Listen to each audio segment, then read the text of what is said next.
back in California at this awesome little roadside fruit stand where we got all kinds of goodies. Fresh picked cherries straight off the tree. Oh, they're so good. Look at the size of these strawberries. Look at that, it covers my fingers. They're huge.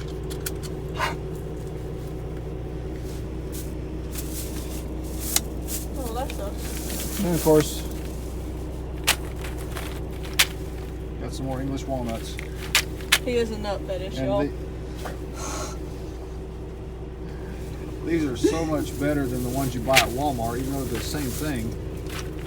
There's just something about them being fresh. They're really not, because they're fresh picked and not put on a truck. Yeah, and of course, pecans. When I grew up down in Mississippi, I had my family had some pecan trees on our farm, and I would pick them up straight off the ground, and they were so good. We I don't know what the share, difference is. So. No, I like cherries way too much to share. So I made her buy her own bag. Doggo. Do you like cherries? Those poor folks in that really cool little Corvette are broke down. Eat it. Well, we just got checked in. We're number 5 on the list. And they want us to wait outside, which is code for we don't have a load for you right now. So we're going to run over to Walmart, do a little shopping, try to get our inverter installed, and then we will come back and hope they have a load for us.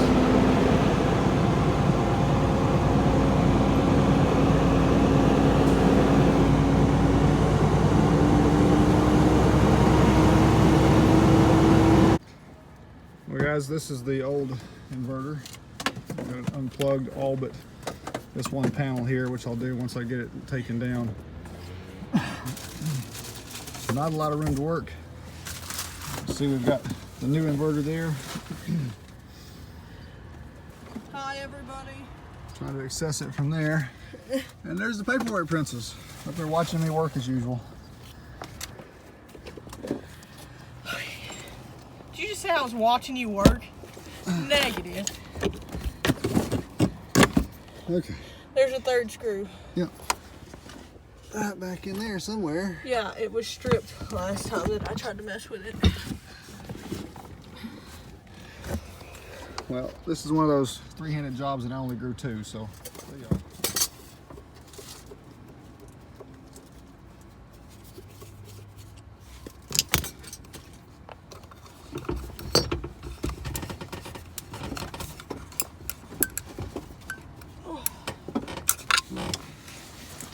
Well, there's that. Now we just gotta get to those hot wires all the way around there in the backside. So we've had to pile everything on the top bunk to get the bottom bunk up and get where we can work in here. And it's a piled up, mixed up mess at the moment. And Doggo was trying to stand right here in the middle of us. So we found her a spot.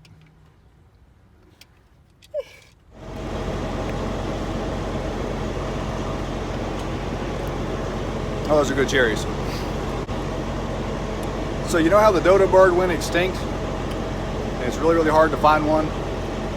Well, I'm gonna show you something else really rare. Check it out. Paperwork Princess is working. Whatever. I think she did it, if she wired it right. If not, it's gonna burn the truck down. Which wouldn't be a big loss. No, not with this truck.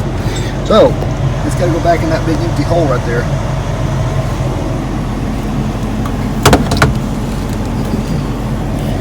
He almost put it in backwards, y'all.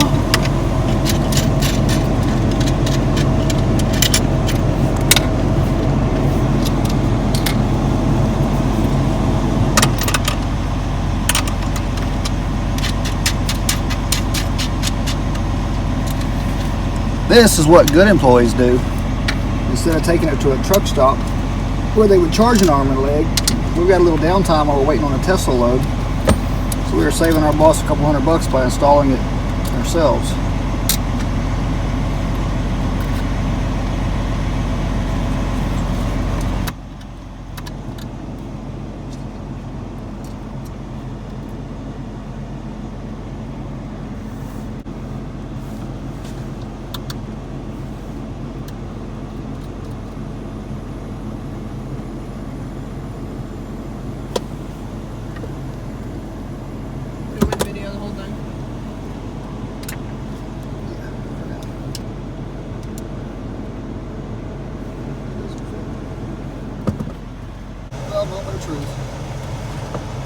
buttoned up, all the wires hooked up.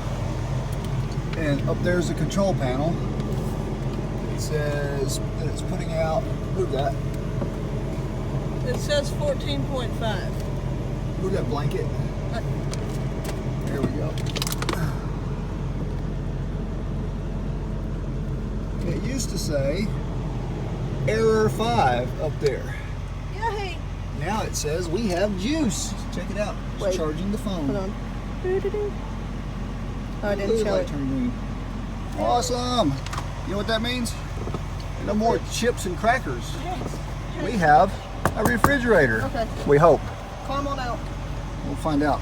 I got to get out of this hole though. That might be the problem. This is what the streets around the Tesla plant look like.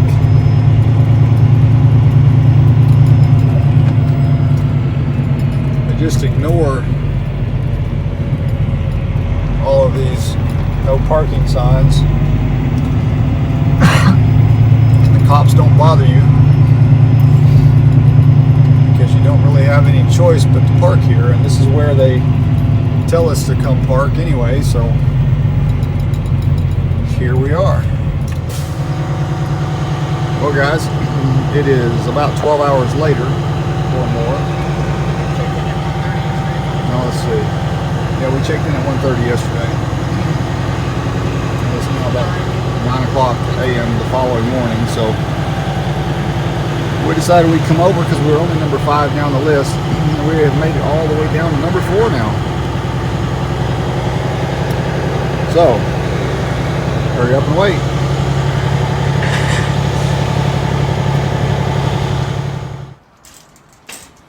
Well, we've now been waiting nearly 30 hours, and we've made it all the way down to number 4 from number 5. And out of sheer boredom, I'm doing one of those things that guys rarely do. Shopping. It's that bad, yeah. But I needed an excuse to buy some new jeans anyway. And some washer fluid for the truck. And a few snacks. So, parked there in the Walmart parking lot. Went in and did a little shopping. Bad. Well guys, it is now about 9 o'clock. We got here the day before yesterday. So we spent all day yesterday, part of the day before, and then a little bit of this morning, and we just got our lane assignment. And looks like we are going to Pittsburgh. Been here for 44 hours. 44 hours that we've been sitting here waiting for a load assignment.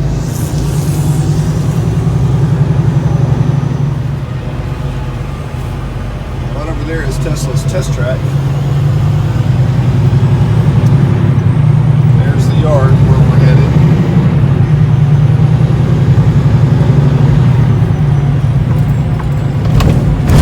That's the old entrance, and they've changed it around now to where we come down here. They've created a special lane for us. Car hauler trucks only. Woohoo! Feels special.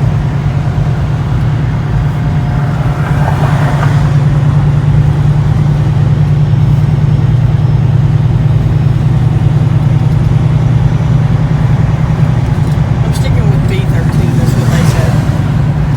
It was B something. It's B13. We forgot the lane number they gave us, so you still did it. Yeah, she forgot the lane number they gave us. I told him right after they told it to me, and he forgot it too, so don't let him just blame me.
Load of 7. 8,500 bucks. One pick, one drop to Pittsburgh.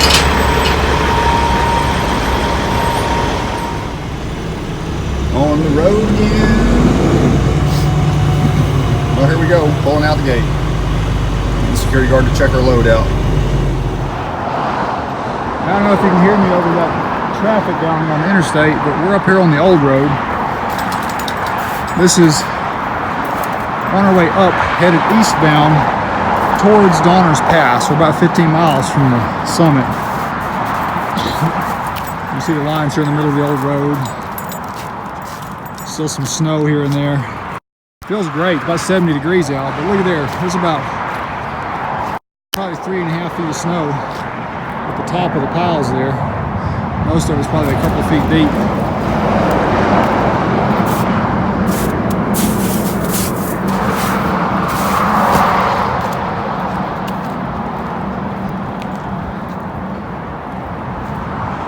Oh, it's so beautiful up here in the mountains.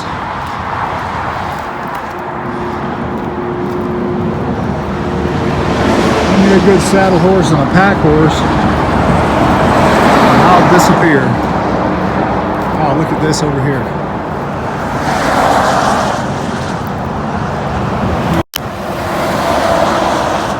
The lake up there.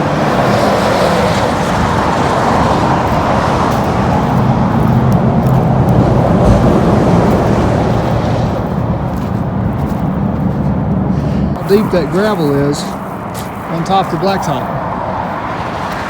All up and down through here is the gravel. Look at that dirty snow. All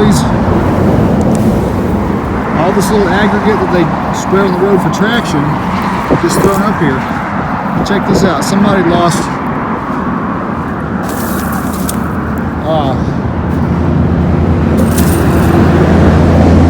snow cables. And they got picked up in the snow blower.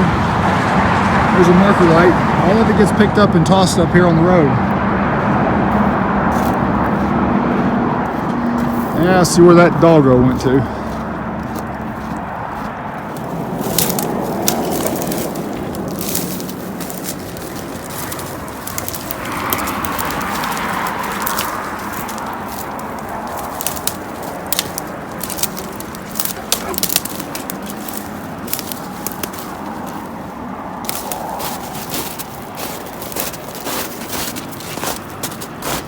I don't know how deep the snow is that I'm walking on, but you can see those big holes around the bases of the tree. That one's probably 3 feet deep.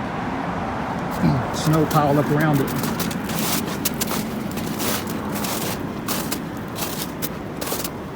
At least so far, it's solid enough to walk on.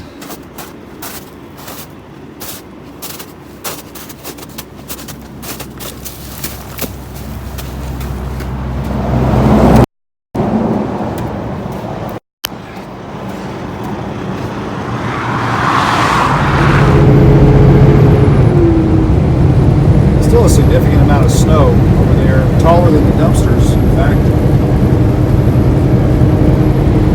And I'm not actually going to stop at this rest area, but I'm going to drive through it so you guys can see the difference in the month or so it's been since we put up that last video. Now, if you remember, when I got up walking around on top of the snow, this Donner Summit sign was barely sticking up out of the snow, and I walked right out on top of those rocks. Right there. And I was standing up on top of the snow above the yellow signs on those light poles. The snow was about 2/3 of the way up those poles. Go back there and check out the Donner's Pass video that I did and look at the difference. Wow, you can see the building now. It was mostly covered clear up to the roof there.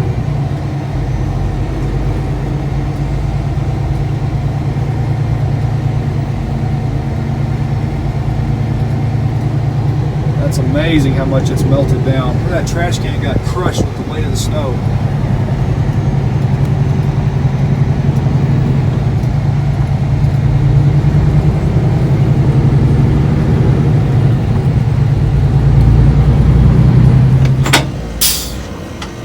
This spot right here is what's known as a secondary layer. As soon as that shows, it's not legal.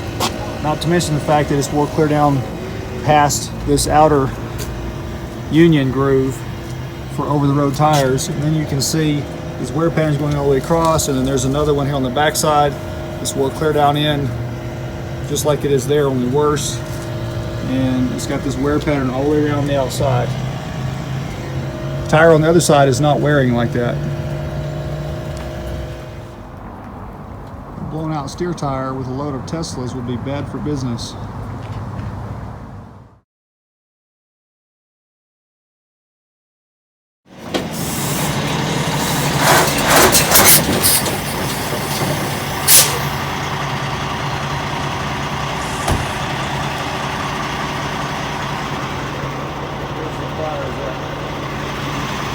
We're a little stuck, y'all.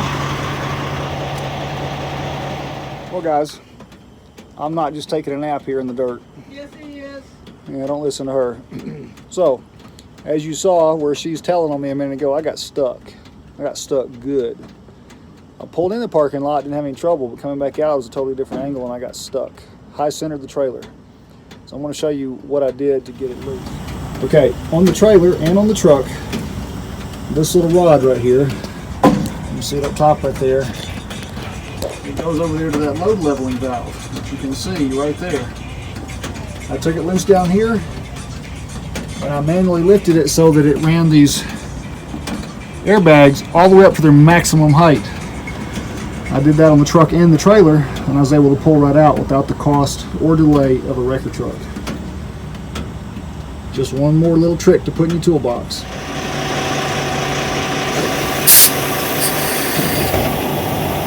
We're very stuck.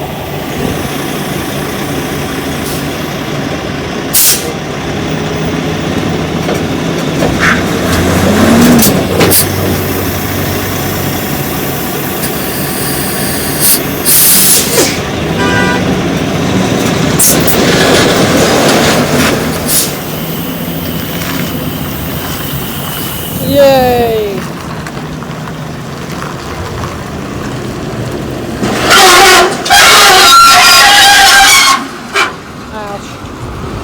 That was our tires. They say everybody can be a good example. Either an example of how to do things or an example of how not to do things. And getting stuck is an example of how not to do things. Look at her laughing at me. I was paying the bill. I had no part of this. Yeah, see, that's the problem. She wasn't out there spotting me. So it's all her fault. It's my fault he can't drive. Now, I've got to get under here and adjust this one.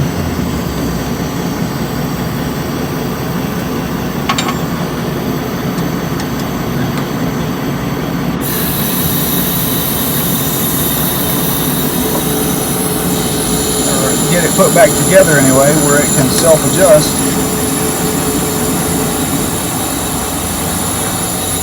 And you can hear it coming back up.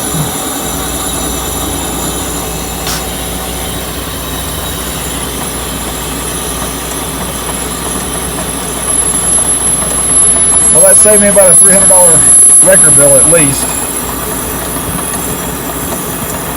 And the delay in time it took waiting for a wrecker to show up.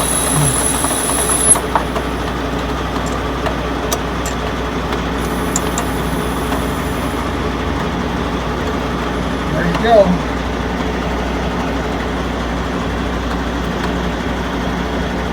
Back where it's supposed to be. There everything is back to its normal ride height. And we're back on the road.